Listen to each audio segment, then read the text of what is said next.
I remember the exact moment the weight of my past started to feel a little lighter. It was a Tuesday evening. Nothing special about the weather, just a typical overcast day in Seattle.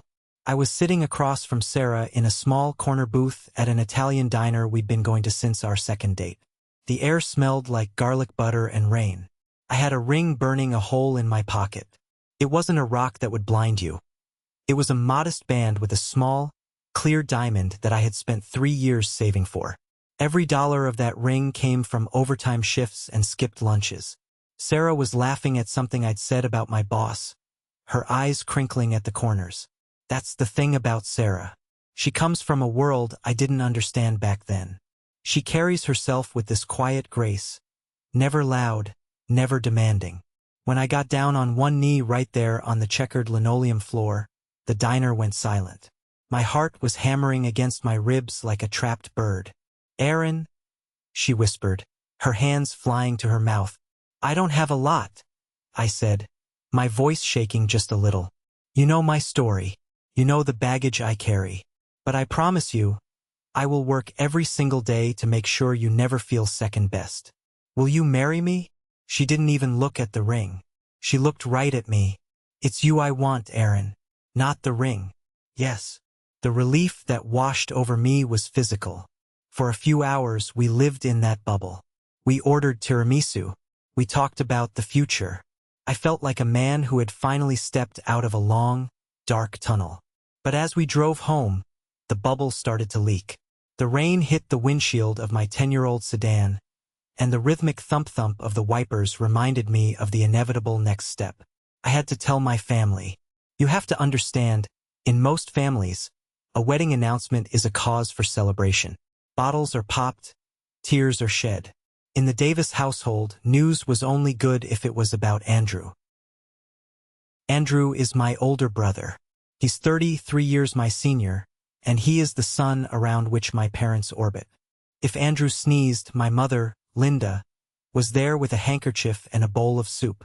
If I broke a leg, I was told to stop making a fuss and drive myself to the ER. It's a dynamic I'm sure some of you are painfully familiar with. The golden child and the scapegoat. I parked the car outside my apartment complex.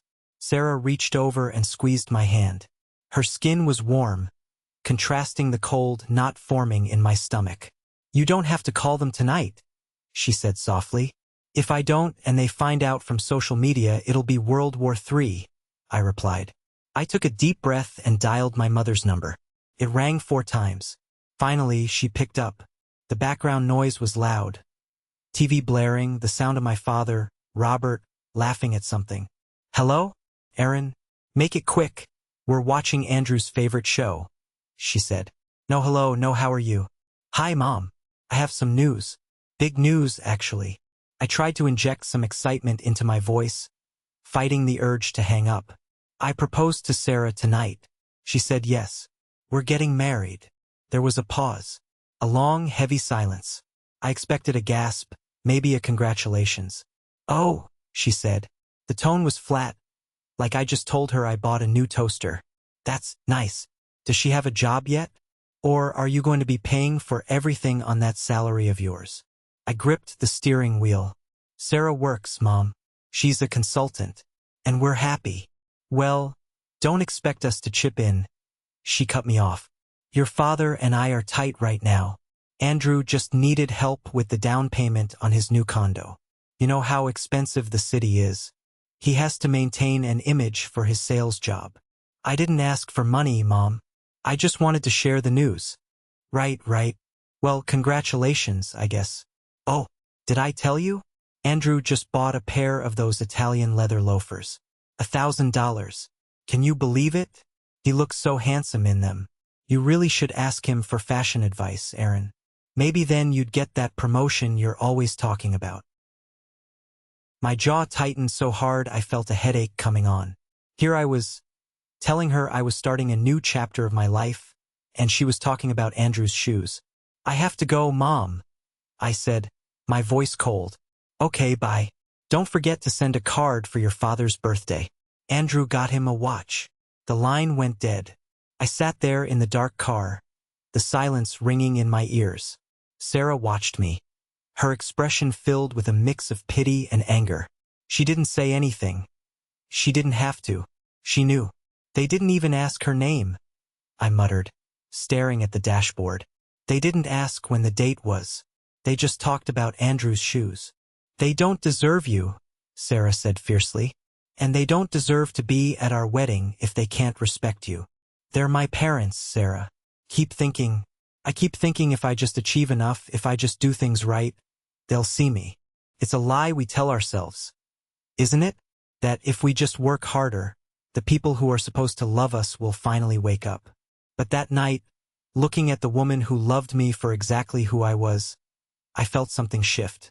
I wasn't just sad anymore. I was angry. I looked at Sarah. I want to set a date. Soon. October 15th. It's the day we met. October 15th. She smiled. It's perfect. We didn't know it then, but setting that date was like lighting a fuse on a stick of dynamite. I thought the worst part was over, the indifference. I was wrong. The indifference was just the calm before the storm. Because in my family, you aren't allowed to have a spotlight unless Andrew is the one holding it. And Andrew wasn't about to let his little brother have a wedding without making it about him. I went to bed that night thinking about inheritance. Not money. I knew I'd never see a dime of my parents' estate. That was all earmarked for their golden boy. I was thinking about emotional inheritance. The trauma passed down. The feeling of being invisible. I looked at Sarah sleeping beside me and vowed that it ended with me. I would never make anyone feel small the way my father made me feel. But before we could build our future, I had to survive the collision course with my past. And let me tell you, I had no idea that my brother was already plotting to turn the happiest day of my life into a competition he intended to win at any cost. To understand why what happened at the wedding was so satisfying, you have to understand the history. You have to understand the college fund that disappeared and the car that never was. Growing up, the dynamic in the Davis house was clear. Andrew was the protagonist and I was the background extra. Andrew was loud, charismatic, and good-looking in a conventional way. He was the quarterback in high school, even though he spent more time partying than practicing. I was the quiet one. I liked computers, I liked building things, I liked reading. In my father's eyes, that made me boring. That made me safe. My 16th birthday is a memory etched into my brain like a scar. For Andrew's 16th, 2 years prior, my parents had thrown a massive bash in the backyard. There was a DJ, a catered buffet, and the piece de resistance. A used but sporty red convertible. It wasn't a Porsche, but to a 16-year-old, it was freedom. I remember standing on the porch, watching Andrew rev the engine while my parents clapped and cheered, beaming with pride. "That's my boy," my dad had yelled. When my 16th rolled around, I woke up with a knot of anticipation in my stomach. I didn't expect a car. I knew money was tighter than it had been, but maybe a laptop for school? Maybe help with the coding camp I wanted to attend? I came down to the kitchen. There was a single cupcake on the counter with a candle stuck in it. "Happy birthday, son," my mom said, not looking up from her magazine. My dad tossed an envelope across the table. "Here, don't spend it all in one place." Inside was a bus pass, a monthly bus pass, and it was for the previous month. This expired 2 days ago," I said, holding the flimsy piece of cardboard. "Oh, did it?" My dad shrugged, taking a sip of his coffee. "Well, use it as a placeholder until you buy your own. You're a man now, Aaron. Time to learn the value of $1. We can't coddle you like we did Andrew. He needed that car for his social status. Well, the bus builds character. That was the refrain of my life. Andrew needed things for his image. I needed character. It got worse when it was time for college. I had studied my ass off. I graduated near the top of my class with a GPA that could open doors. Andrew had barely scraped by with C-minuses, spending his senior year chasing girls and getting into minor trouble that my dad always paid a lawyer to fix. I got accepted into a prestigious engineering program. It was expensive, but I had calculated the family savings. I knew my parents had set up a college fund years ago. "We need to talk about tuition," I told them at dinner one night. acceptance letter in hand. My mother exchanged a look with my father. "About that," she said, wiping her mouth. "The fund is empty." I froze. "Empty? How?" "You put money in it every month for 15 years. Andrew wanted to try modeling in New York," my father said, as if it was the most logical explanation in the world. "He needed a portfolio, an agent, an apartment in Manhattan. It's an investment, Aaron. When he makes it big, he'll pay us back tenfold." "You spent my college tuition on headshots?" I felt like I couldn't breathe. "Don't be selfish," Andrew chimed in, grinning. He was visiting for the weekend, looking tan and well-fed. "I'm going to be famous. You can always take out loans. Or go to community college. What does it matter? You're just going to be staring at a computer screen anyway." So I did. I took out loans. I worked 2 jobs, one at a fast food joint, one fixing computers at the library, while taking a full course load. I barely slept for 4 years. I graduated with honors, landed a solid job as a systems engineer, and started paying off my debt. Meanwhile, Andrew's modeling career crashed and burned in 6 months. He came home, blamed the industry, and my parents welcomed him back with open arms. They bought him a new wardrobe for his interviews in sales. They paid his rent when he forgot. They celebrated his mediocrity while ignoring my survival. Fast forward to the present. I drove a 10-year-old Honda I bought with cash. I had a 401k. I paid my bills on time.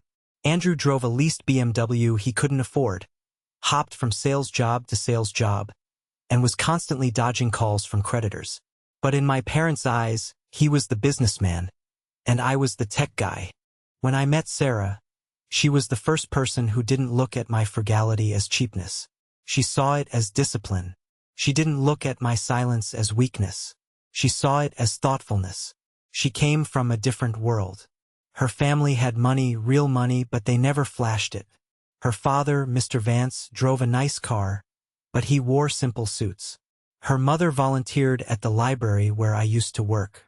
That's how we actually met. Her mom introduced us. I kept Sarah shielded from my family for a long time. I was ashamed, not of myself, but of them. I didn't want her to see the toxicity. I didn't want her to see me shrink back into that invisible little boy whenever my father raised his voice. But you can't hide forever, especially not when you're getting married. A week after the proposal, I arranged a dinner to introduce Sarah to my parents and Andrew. I also invited Sarah's parents, Mr. and Mrs. Vance. I wanted to rip the Band-Aid off. "Just be yourself," I told Sarah as we pulled into the parking lot of the steakhouse. "And please, whatever Andrew says, just ignore him." "I can handle a bully, Aaron," she said, checking her makeup in the mirror. "My dad deals with sharks in boardrooms every day. I know how to spot a fake." I hoped she was right, but I also knew my brother. Andrew had a way of getting under people's skin. And now that he had a fiancée of his own, Jessica, the toxicity had doubled. Jessica was the female version of Andrew, obsessed with labels, loud, and deeply insecure. I saw my parents' car in the lot, and right next to it, taking up 2 spaces, was a bright yellow Porsche 911. "Is that?" Sarah squinted. "Andrew," I sighed. "It's a rental. Has to be. But he'll claim he bought it with his bonus." "Showtime," Sarah said, squeezing my hand. We walked into the restaurant. I didn't know it then, but this dinner was going to be the catalyst for the most insane few months of my life. It was the night the war began, and it was the night I realized that simply surviving my family wasn't enough anymore. I had to defeat them. The restaurant was one of those mid-range steakhouses that tries too hard to be upscale. Dim lighting, fake leather booths, and menus that were too heavy. My parents were already seated, along with Andrew and Jessica. As we approached the table, the visual contrast was striking. My parents were dressed in their Sunday best, which meant my dad was wearing a suit that was a size too tight, and my mom was dripping in costume jewelry. Andrew was wearing a flashy designer shirt with the top 3 buttons undone, displaying a gold chain. Jessica was in a dress that looked like it cost more than my car, furiously typing on her phone. Sarah's parents, the Vances, were already there too. They stood up immediately. Mr. Vance, a tall man with silver hair and a quiet intensity, shook my hand firmly. Mrs. Vance hugged me. They were dressed simply, navy blazer for him, a modest dress for her. Class speaks in whispers. Wealth screams. My family was screaming. Finally, Andrew boomed, not bothering to stand up. We were about to order appetizers. I'm starving. Closing deals takes it out of you, you know? Hi, Mom. Hi, Dad, I said, pulling out a chair for Sarah. This is Sarah. And you've met Mr. and Mrs. Vance. My mother looked Sarah up and down. Her eyes lingered on Sarah's simple pearl earrings. I saw the judgment. Not enough bling. Nice to meet you, Mom said, giving a limp hand. Then she immediately turned to Jessica. Jessie, honey, show them the ring again. It's just blinding. Jessica held up her hand. A massive, gaudy rock sat on her finger. Andrew has such good taste, she simpered. He knows I can't wear anything less than 2 carats. It fits you perfectly, Sarah said politely. So, my dad leaned in, ignoring the Vances completely. Andrew tells us he's up for a massive promotion. Regional director. That comes with a serious salary bump, right, son? Andrew swirled his wine, leaning back with a smirk. Let's just say I'll be shopping for a vacation home in Aspen by Christmas. Sales are through the roof. The CEO loves me. I'm practically running the place. Mr. Vance took a sip of his water. He didn't say a word, but I saw a tiny flicker of amusement in his eyes. That's wonderful, Mrs. Vance said kindly. What company are you with, Andrew? Sterling Corp, Andrew said, puffing his chest out. Global logistics. High-stakes stuff. You probably haven't heard of it. It's strictly B2B. Elite circles. Mr. Vance choked slightly on his water. He cleared his throat. I've heard of it. Yeah, well, Andrew dismissed him. Aaron here is still fixing computers, right? How's the help desk life, little brother? I'm a senior systems engineer. Andrew, I said, trying to keep my voice steady. I design network infrastructure. Same difference, Jessica laughed. A shrill, grating sound. Computer nerd stuff. My ex was in IT. Boring. I felt Sarah stiffen beside me. I put a hand on her knee under the table. Don't engage, I signaled. The waiter came to take orders. Andrew ordered the most expensive steak on the menu and a bottle of wine that cost $200, without asking anyone else. Put it on my tab, he said loudly, winking at Dad. I've got this. My parents beamed. Always so generous. Mom cooed. We ate in an excruciating atmosphere. My parents spent the entire meal asking Jessica about her wedding plans. They were looking at venues in Italy. Apparently, a lie. I knew Andrew's credit score was under 600, and ignoring Sarah and her parents. Finally, the plates were cleared. It was time. So, I started clearing my throat. Sarah and I have some news. We've set a date. The table went quiet. October 15th, I said, smiling at Sarah. We found a beautiful venue just outside the city. We want a fall wedding. Silence stretched out. My mother put down her wine glass. She didn't look happy. She looked confused. Then, she looked at Andrew. Andrew started laughing. He laughed so hard he nearly spilled his wine. October 15th? He choked out. You're joking, right? No, I said, confusion rising. Why? Because, Jessica said, her eyes narrowing into slits. That's our date. What? I looked at them. You guys got engaged 3 months ago and haven't mentioned a date once. You said you were waiting for next year. We changed our minds, Andrew said, his face hardening. We decided last night. October 15th. It's peak season. The best weather. You decided last night? Sarah spoke up, her voice sharp. We just booked our venue this morning. Did you book anything? We're about to, Andrew said defensively. I have my assistant on it. But the point is, that's our weekend. Mom, Dad, tell him. I looked at my parents. Surely this was too much even for them. This was absurd. Well, my dad said, scratching his chin. Andrew is the oldest, Aaron. Tradition says he should marry first. Tradition? I felt my blood pressure spiking. Dad, we have a deposit down. Andrew just made this up right now because he heard me say the date. Now, Aaron, don't be jealous. Mom tooted. It's just a date. You can move yours. Maybe do a winter wedding? Those are cheaper. Since you're on a budget. I am not moving my wedding, I said, slamming my hand on the table. The silverware rattled.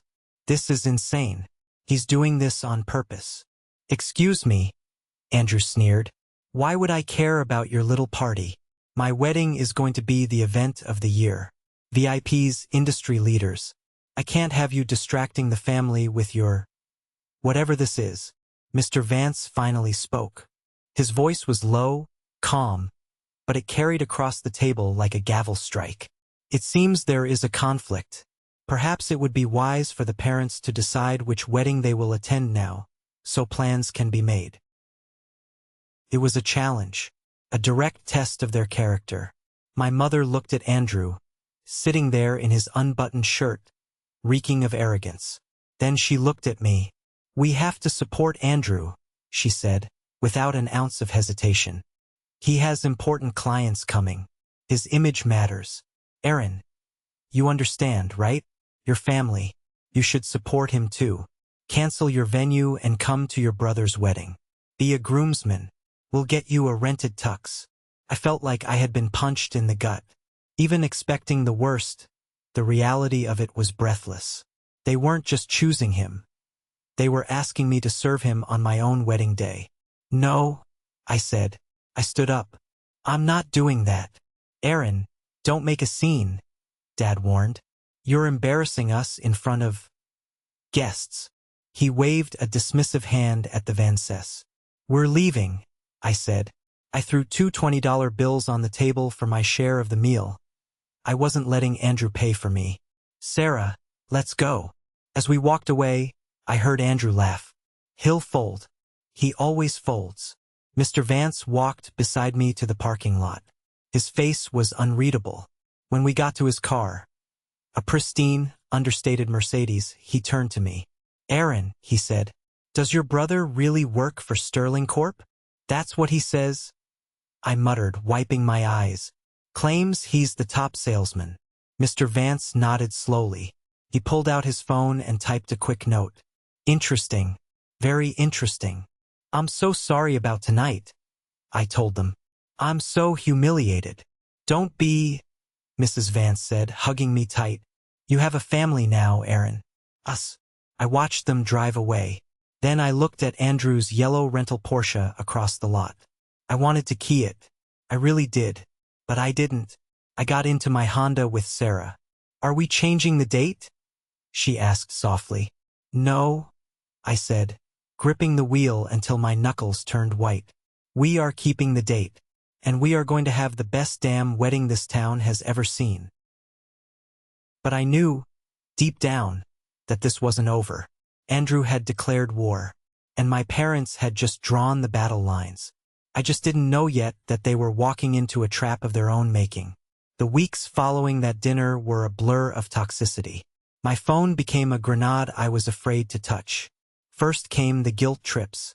My mother left voicemails that swung wildly between sobbing and screaming. How can you do this to your brother? She'd wail. You're tearing this family apart. Then, 5 minutes later, you're selfish, Aaron. You've always been jealous of Andrew's success. Then came the flying monkeys.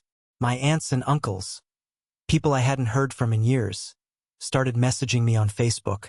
Andrew had spun a narrative that I had stolen his date. He told everyone that he and Jessica had planned this for months and that I, the petty younger brother, had booked the same day to ride his coattails and save money by sharing guests. I can't believe he's lying like this, I told Sarah one night, scrolling through a long, angry message from my Aunt Karen. Block them, Sarah said, taking the phone from my hand. We focus on us. We focus on the people who actually care. But it hurt. It's a specific kind of pain when your own history is rewritten by someone louder than you. Then came the ultimatum. I drove to my parents' house one last time. I needed to look them in the eye. I needed closure before I finalized the guest list. The house hadn't changed. Same faded siding, same overgrown lawn, except for Andrew's BMW parked in the driveway. He was living there again, temporarily, claiming his condo was being renovated. I found them in the living room. Andrew was sprawled on the recliner, eating chips. "Look who crawled back," Andrew smirked. "Here to apologize? I might still have a spot for you as an usher. Groomsmen spots are full, sorry. My frat brothers are flying in." "I'm not here to apologize," I said, standing in the doorway. "I'm here to ask you one last time, Mom, Dad. Are you coming to my wedding?" My father didn't even look up from the TV. "We told you, Aaron. We're going to Andrew's. It's a networking event as much as a wedding. His boss might be there. It's important for the family legacy." "The family legacy?" I laughed. A harsh, bitter sound. "Dad, you haven't worked in 5 years. What legacy?" "The legacy of enabling a liar." "Watch your mouth," Dad snapped, finally looking at me. "Andrew is a success. He drives a Porsche." "What do you drive?" "That rust bucket." "The Porsche was a rental, Dad. He doesn't own it." "Jealousy is ugly, Aaron," Mom sighed. "We've made our choice. If you don't move your date, don't expect a Christmas card. You're choosing that girl over your own blood." "She is my blood now," I said. "And she has more integrity in her pinky finger than this whole house." I turned to leave. "Hey!" Andrew called out. "Don't worry, bro. I'll send you pictures. It's going to be at the Grand Hotel. Ballroom A. Top tier. Try not to cry when you see what a real wedding looks like." I walked out. I felt light. Terrible but light. The cord was cut. I went straight to the Vance's house. I needed to tell Sarah. But when I arrived, Mr. Vance called me into his study. It was a room lined with mahogany bookshelves and the smell of old paper and expensive scotch. "Sit down, Aaron," he said. He pushed a folder across the desk. "What is this?" I asked. "I did some digging," Mr. Vance said. "You know, being in the industry, I have resources. I wanted to verify your brother's claims about Sterling Corporation." I opened the folder. It was a credit report and an employment file. "Andrew does work for Sterling," Mr. Vance said. "He's a junior sales associate. District 4. He is currently on probation for missing quota 3 months in a row." I stared at the paper. "But he said he was regional director. He said he was buying a house in Aspen." "He's in debt, Aaron." Mr. Vance pointed to the credit score. It was 540. "He has maxed out for credit cards. The BMW is leased in your father's name. Did you know that?" "No," I whispered. "Dad co-signed?" "They claimed they had no money for my tuition." "And regarding the wedding," Mr. Vance continued, "he booked the Grand Hotel, yes, but he hasn't paid the catering deposit. He's scrambling. He's trying to get vendors to work for exposure." I closed the folder. "Why are you showing me this?" "Because," Mr. Vance leaned forward, his eyes steel, "I don't like bullies, and I certainly don't like liars working for my company." "Your company?" I paused. "I thought you were in logistics consulting." "I founded Sterling Corp 30 years ago, Aaron," he said calmly. "I stepped down as CEO 5 years ago to be chairman of the board. I still own majority stock. Your brother works for me. Well, technically, he works for a manager who works for a director who works for a VP who reports to me." My mouth fell open. "Does he know?" "No," Mr. Vance smiled, and it was a smile that promised retribution. "He thinks my name is simply Vance, a common name. He has no idea he had dinner with the chairman." "Oh my God." "Here is the plan," Mr. Vance said, pouring 2 glasses of scotch. "We are not going to say a word. We are going to let Andrew dig his hole. We are going to let him throw his VIP wedding. And on October 15th, I will personally attend your wedding. And I might bring a few friends." "What kind of friends?" "The kind Andrew claims are coming to his wedding. The executive board. The real regional directors. I'll invite them to your wedding instead." I felt a grin spreading across my face. A wicked, vindictive grin. He's going to be empty. He's going to be humiliated, Mr. Vance corrected. But only because he chose this path. Now, about your venue, I took the liberty of upgrading the catering. I hope you don't mind. Mr. Vance, call me Richard. Or Dad. We're family now. I drove home that night with a secret that burned in my chest like a star. I watched Andrew post photos on Instagram of wedding prep, with hashtags like #PowerCouple and #EmpireBuilding. I watched my mother comment, "So proud of my wealthy son." Just you wait, I thought. Just you wait. The stage was set. The declaration of war had been signed. But only one side had the nukes. October 15th dawned crisp and clear. The kind of autumn day where the sky is a piercing blue and the leaves are burning gold. I woke up in the hotel suite at the Vance estate, the venue Sarah's parents had insisted we use. It wasn't just a house. It was a sprawling mansion with manicured gardens, fountains, and a view of the mountains that cost a fortune. I put on my tuxedo. It was a custom fit, a gift from Sarah. I looked in the mirror and for the first time in my life, I didn't see the little brother. I saw a man who had survived. My phone buzzed. It was a text from my best friend, Mike, who was my best man. Intel report, Andrew's wedding is a ghost town. Mike had a cousin working catering at the Grand Hotel. He sent a picture. The ballroom was huge, decorated with tacky gold balloons. But the tables? Empty. There were maybe 20 people there. Mostly my parents' friends and a few of Andrew's drinking buddies. I showed the picture to Sarah while she was getting her hair done. She laughed. Karma has a timeline. Our ceremony began at 4 p.m. The garden was packed. Not just with our friends, but with men and women in sharp suits, the executives Mr. Vance had invited. The parking lot looked like a luxury car dealership. Ferraris, Lamborghinis, and Mr. Vance's signature vintage Rolls-Royce Phantom. As I stood at the altar, watching Sarah walk down the aisle, the rest of the world faded away. She looked ethereal. We exchanged vows, and there wasn't a dry eye in the house. For a moment, I forgot about Andrew. I forgot about my parents. I was just happy. But the peace couldn't last forever. We were in the middle of the cocktail hour, holding champagne flutes, when I heard a commotion at the front gate. Security was tight. Mr. Vance had hired professional guards. I looked over and saw a scene that I will never forget. My parents, Andrew, and Jessica were arguing with the security guards. They were still in their wedding clothes. Andrew was wearing a white tuxedo that looked ridiculous. Jessica's dress was dragging in the dirt. My mother was red-faced, screaming, "Let us in. I'm his mother. That's my son in there." They had abandoned their own wedding. The humiliation of an empty room must have been too much. They had come to crash mine, probably to drag me down or make a scene to save face. Mr. Vance saw them too. He nodded to the head of security. "Let them in." The gate opened. The Golden family stormed in. They marched right across the lawn, trampling the flower beds. The music stopped. The chatter died down.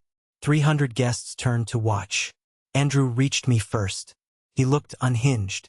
His hair was messy, his eyes wild. "You!" he shouted, pointing a finger at me. "You sabotaged me. You told everyone the wrong location. That's why nobody showed up. My clients, they aren't there." "I didn't tell anyone anything, Andrew," I said calmly, sipping my champagne. "I've been busy." "Don't lie to me," my dad yelled, stepping up. "You selfish brat. You ruined your brother's big day. Look at this excess. You stole his guests. I see people here who were supposed to be at our wedding." He pointed at a man standing near the bar. "That's Mr. Henderson. He's Andrew's boss's boss. Why is he here?" Mr. Henderson turned around. He looked confused. "I'm here because the chairman invited me." "Who are you?" Andrew froze. Chairman Vance," Henderson said, gesturing to my father-in-law, who was slowly walking toward us. The color drained from Andrew's face. It happened in slow motion. He looked at Mr. Vance. The man he had dismissed at dinner as a nobody. The man whose daughter he had mocked. Mr. Vance stopped in front of the group. He looked impeccable in his tuxedo. He held a microphone. He had been about to give a toast. "Is there a problem here?" Mr. Vance asked, his voice amplified across the silent garden. "You," Andrew stammered. "You're Sarah's dad." "I am," Mr. Vance said. "I am also Richard Vance, chairman of Sterling Corporation." The silence that followed was deafening. My mother gasped, her hand flying to her chest. Jessica looked like she was going to faint. My father's mouth opened and closed like a fish. "No," Andrew whispered. "That's impossible. You drive a Mercedes. You were quiet." "Money talks, wealth whispers, Andrew," Mr. Vance said coldly. "Something you might learn if you spent less time renting Porsches and more time hitting your sales quotas." A ripple of laughter went through the crowd. The executives were snickering. "Wait!" My mother stepped forward, her voice trembling. "Mr. Vance, sir, there must be a misunderstanding. Andrew is your top salesman. He's a regional director." Mr. Vance looked at my mother with pity. "Madam, your son is a junior associate on probation. His credit score is 540. He leased his car in your husband's name. And he attempted to expense his own wedding venue to the company account last week." I rejected the request myself. The bomb dropped. My father turned to Andrew. You leased the car in my name? You said you paid cash. You said the company paid for it. And the promotion?" Mom asked, her voice breaking. "The Aspen house?" "Lies," Mr. Vance said. "All lies. To impress you. And you believed him while treating Aaron, a man of actual integrity, like garbage." Andrew was shaking. He looked around, looking for an escape, but he was surrounded by the very people he had tried to impress. The VIPs were looking at him with disgust. "Sir?" Andrew tried to pivot, putting on his sales smile, though it was twitching. "Mr. Vance, sir, it's an honor. Look, family drama, right? Haha, I'm sure we can smooth this out on Monday. I have some great leads." Mr. Vance cut him off. "There will be no Monday, Andrew." "What? You crashed my daughter's wedding. You insulted my son-in-law. You are trespassing on private property. And you are a liability to my company." Mr. Vance leaned in close, but the microphone caught every word. "You're fired." The crowd erupted. It wasn't polite applause. It was a gasp of shock followed by murmurs of "served him right." Jessica, realizing the ship was sinking, screamed, "Fired! You're fired! What about the condo? What about the Italy trip?" "Jess, baby, calm down." Andrew reached for her. "Don't touch me." She shoved him away. She looked at the crowd, then at Aaron, then at the exits. "I'm not marrying a loser. I'm out." She turned and ran, literally ran in her heels toward the gate. Andrew stood there, stripped of his lies, his job, and his fiancée in under 3 minutes. And my parents? They stood there, looking between the wealthy, powerful Mr. Vance and their golden child, who was now nothing more than fool's gold. My father looked at me. "Aaron, son, we." I stepped forward. This was my moment. "I think you should go," I said. "Aaron, please." Mom started to cry, reaching for my arm. "We didn't know. He lied to us. We're your parents." "You made your choice," I said, my voice steady. "You chose the networking event. You chose the legacy. Well, here is your legacy. Take him and get off my property." Security stepped forward. "This way, folks," as they were escorted out. Andrew sobbing, Dad yelling at Andrew, Mom wailing. I felt a hand on my shoulder. It was Mr. Vance.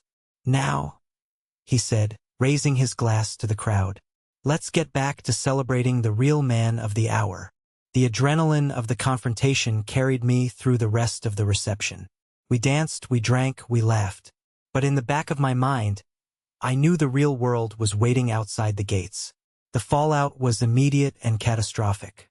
The next morning, while Sarah and I were enjoying breakfast in bed at the hotel, My phone started blowing up. Not from my parents, I had blocked them, but from Uncle Ben. Ben is my dad's younger brother, the black sheep, because he works as a mechanic and refuses to play the family games. Text from Uncle Ben. Kid, you dropped a nuke on the family. It's glorious. Your dad is at my shop right now trying to sell the BMW. He's screaming. Called him. What's happening, Ben? It's a bloodbath, Aaron. Ben chuckled. The sound of a pneumatic drill in the background. They went home last night and World War III started. Your dad found the lease agreement. Turns out Andrew forged your dad's signature on a few other documents too. A couple of credit cards in your mom's name. Identity theft? I asked. He stole from them? Yep.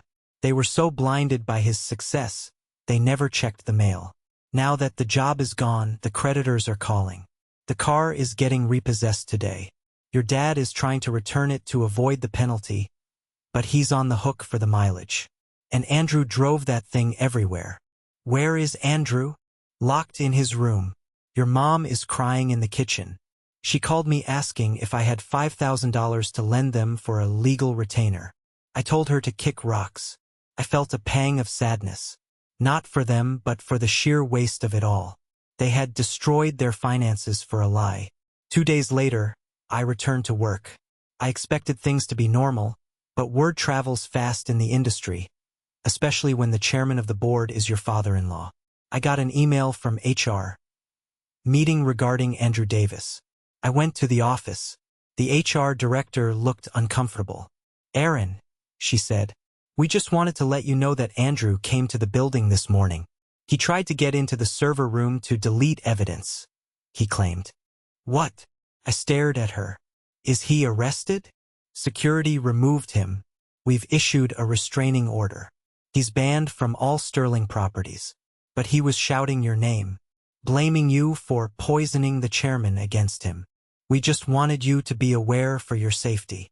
Thank you, I said. I appreciate it. I walked out to the parking lot. I saw my Honda. It was old, yes, but it was paid for. It was mine. That evening, I got a letter slid under the door of my apartment. It was handwriting I recognized. My mother's. Aaron, please call us. Your father is talking about remortgaging the house to pay Andrew's legal fees. Jessica is suing him for the cost of the dress. We need you. You're the sensible one. You always were. We can fix this. We can be a family again. Just help us talk to Mr. Vance. Get Andrew his job back. Please. He's your brother. I read it twice. You're the sensible one. We need you.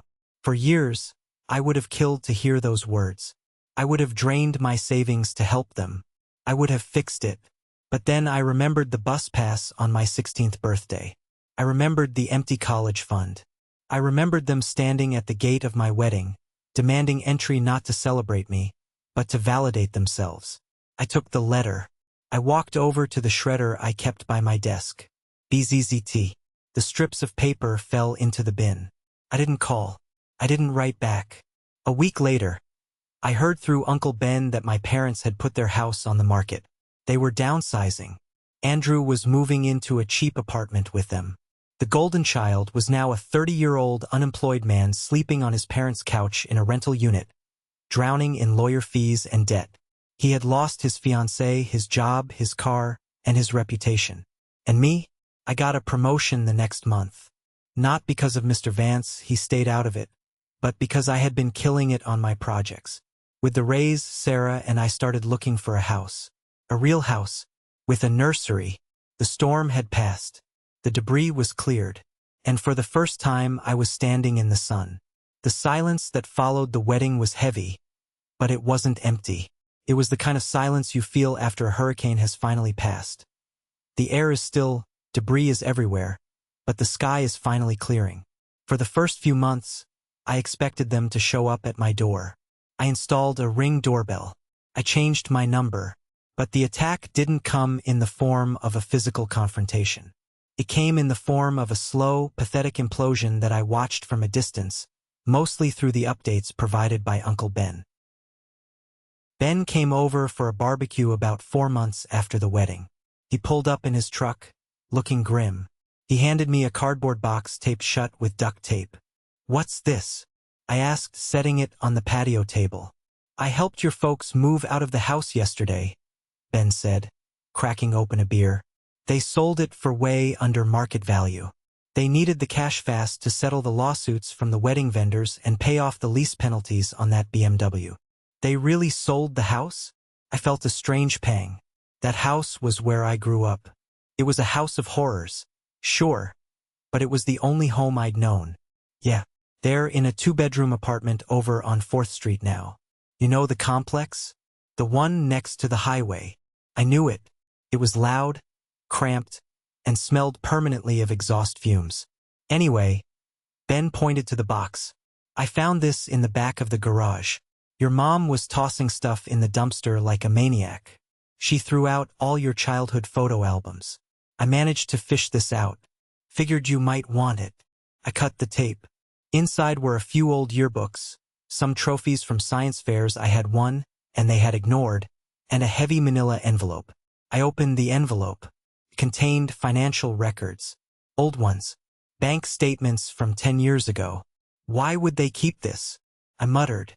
Then I saw it. A withdrawal slip dated the week after my 18th birthday. You see, my grandmother, my mom's mom, had passed away when I was 12.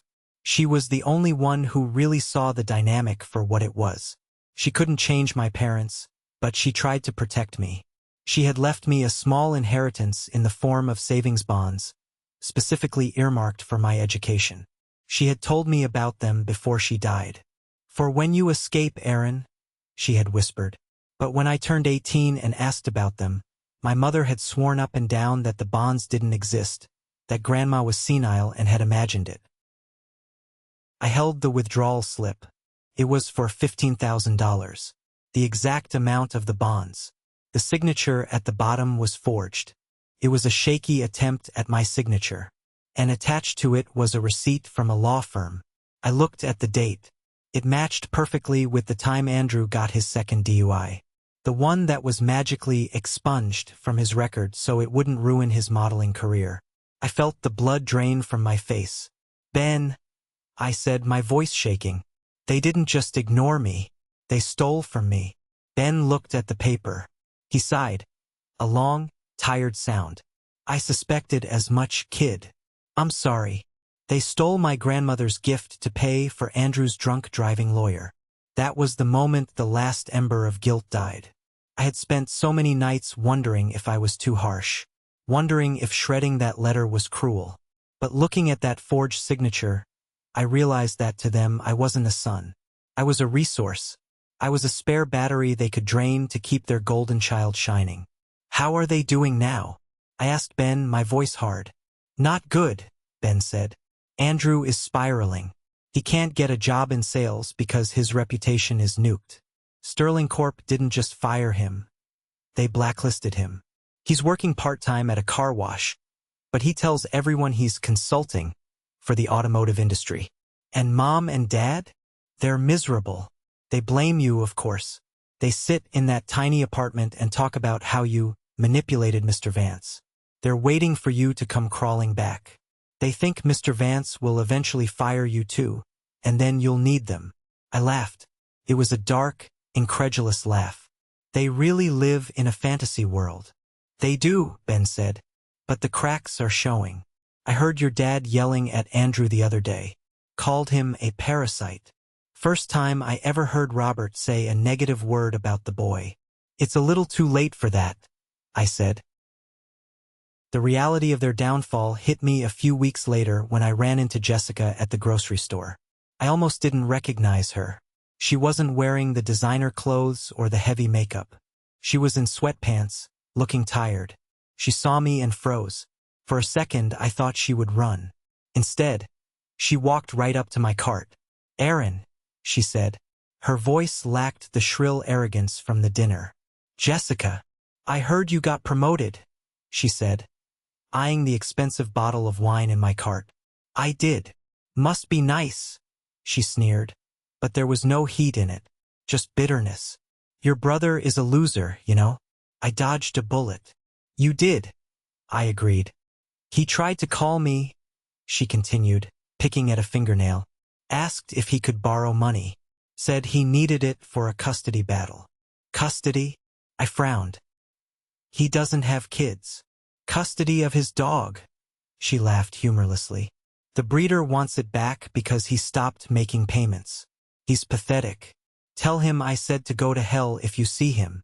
I won't be seeing him, I said. Have a nice life, Jessica. I walked away. I didn't feel triumph. I just felt detached. These people who had once loomed so large in my life were shrinking. They were becoming small, distant figures in a rearview mirror. That night, I showed Sarah the forged withdrawal slip. She cried. She cried for the 12-year-old boy who lost his grandmother and then lost his trust. We are going to build something better, she promised, pressing the paper into the shredder. We are going to flush this toxicity out of our lives. And we did. We focused on us. We focused on our careers. My salary had doubled with the promotion, but we didn't go buy a Porsche. We invested. We started a real college fund for our future children, one that no one could touch. But the universe has a funny way of testing your resolve one last time.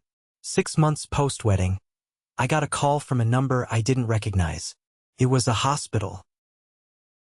Is this Aaron Davis? A nurse asked. Yes. We have your father, Robert Davis, here. He suffered a mild heart attack. The old Aaron would have dropped everything. The old Aaron would have rushed to the hospital, desperate to be the good son, hoping that in his vulnerability, his father would finally love him. I stood in my living room, looking out at the rain. Is he stable? Yes, he's stable. He's asking for you. And for Andrew, but we can't seem to reach Andrew. Of course they couldn't. Andrew was probably dodging calls from debt collectors or passed out. I'm glad he's stable, I said. But I won't be coming. Sir, the nurse sounded shocked. He's your father. I know who he is, I said. Please tell him I hope he recovers, and tell him to call his other son. He's the one with the car wash money. I hung up. My hand was trembling, not from regret, but from the sheer effort of breaking a lifetime of conditioning. It's hard to say no to a parent in a hospital bed. It goes against every instinct. But I knew if I went there, if I opened that door even a crack, they would shove their foot in. They would use the illness as leverage. They would weaponize the pity. I sat on the couch and waited for the guilt to crush me. But it didn't come. Instead, Sarah walked in, saw my face and sat down beside me. Dad had a heart attack, I said. Mild, he's okay. I'm not going. Sarah rested her head on my shoulder. I'm proud of you. Is that wrong? I asked. Am I a bad person? No, she said firmly. You're a person protecting his peace. You can't set yourself on fire to keep them warm anymore, Aaron. They burned all their wood. That was the turning point, the awakening. I realized that biology is an accident, but family is a choice. I had mourned the loss of my parents years ago. I just hadn't held the funeral until now. 1 year. 365 days since the wedding that changed everything. The date was October 15th again. Our first anniversary. Sarah and I had moved out of our apartment. We bought a house in a quiet suburb about 40 minutes away from the city. It wasn't a mansion like the Vance estate, but it was beautiful. It had a big backyard with an oak tree, a home office for me, and a room that we had just finished painting a soft, pastel yellow. We drove to the cemetery that morning. It was a tradition we decided to start. Not to visit my parents, who were still alive though dead to me, but to visit the ones who mattered. We stood in front of my grandmother's grave. I placed a bouquet of white lilies on the stone. Hi, Grandma, I said, the wind rustling the leaves around us. I hope you're watching. I hope you saw the wedding. I hope you saw Mr. Vance tear them apart. I laughed a little, wiping a tear. I found out about the bonds, Grandma. I know you tried to look out for me. I'm sorry I couldn't use them for school. But I promise, I'm using the lesson you taught me. Sarah stepped forward and placed a hand on her stomach. She was 5 months pregnant. A little bump was just starting to show under her sweater. We're going to name him Leo, Sarah told the gravestone. After your husband. It was a boy, a son. Standing there, I made a silent vow to Leo. I vowed that he would never know what it felt like to be second best. I vowed that if he had a sibling, there would be no golden child and scapegoat. There would just be children, loved equally, fiercely, and fairly. Ready to go? Sarah asked, shivering slightly in the autumn air. Yeah, I said. Let's go home. Home. That word finally meant something safe. When we pulled into our driveway, I saw a beat-up sedan parked across the street. My heart skipped a beat. I knew that car. It was my dad's old car, the one Andrew used to make fun of, which my dad was now forced to drive after the BMW repossession. I put the car in park but didn't unlock the doors. Stay here, I told Sarah. Aaron, I got this. I got out and walked down the driveway. The window of the sedan rolled down. My father was sitting there. He looked 10 years older. His hair was thin, his face gaunt. He looked like a man who had lost a war he started. How did you find me? I asked, stopping 10 feet away. Internet, he rasped. Public records. Hard to hide these days. What do you want, Robert? I didn't call him Dad. He winced at the name. It's your anniversary. Your mother wanted me to bring this. He held out a card. It was a cheap drugstore card. We don't want it, I said. Aaron, please, he said, his voice cracking. Andrew left. I paused. Left. He met some girl online. Moved to Nevada last week. Stole your mother's jewelry box before he left. We haven't heard from him since. I felt a surge of validation, but no joy. I told you, I said softly. I told you who he was. You didn't listen. I know. Dad looked down at the steering wheel. I know. We were wrong. We made a mistake. Terrible mistake. We're broke, Aaron. The rent is killing us. I can't work like I used to after the heart attack. There it was. The pitch. The plea. I'm sorry to hear that, I said, and I meant it. It is a tragedy to watch people destroy themselves. We were hoping, he started, looking up at me with watery eyes. Maybe we could start over? We could be grandparents. We heard Sarah might be expecting. News travels fast in small towns. I looked at this man who had watched me eat scraps while his other son feasted. This man who had signed away my future to cover up his favorite son's crimes. No, I said. Aaron, you can't keep us from our grandchild. I can, I said, my voice dropping to a dangerous low. And I will. You are not grandparents. You are strangers who share some DNA. You failed as parents, and I will not let you fail as grandparents. My son will never know you.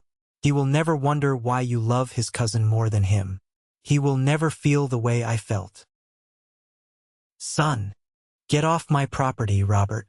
If you come back, I'll call the police. And unlike Andrew, I actually have the money for a very, very good lawyer.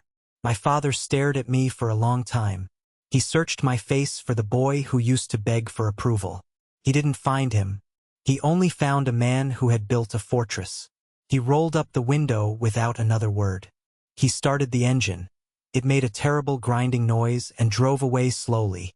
I watched him go until the car disappeared around the corner. I let out a breath I felt like I had been holding for 20 years. My shoulders dropped. The tension in my neck vanished. I turned around and walked back to the house. Sarah was waiting on the porch, her hand on her belly. The porch light was on, casting a warm, golden glow. Not the fake gold of my brother's balloons, but real, warm light. Is it over? She asked. I smiled, and this time, the smile reached all the way to my soul. Yeah, I said, taking her hand and leading her inside. It's finally over.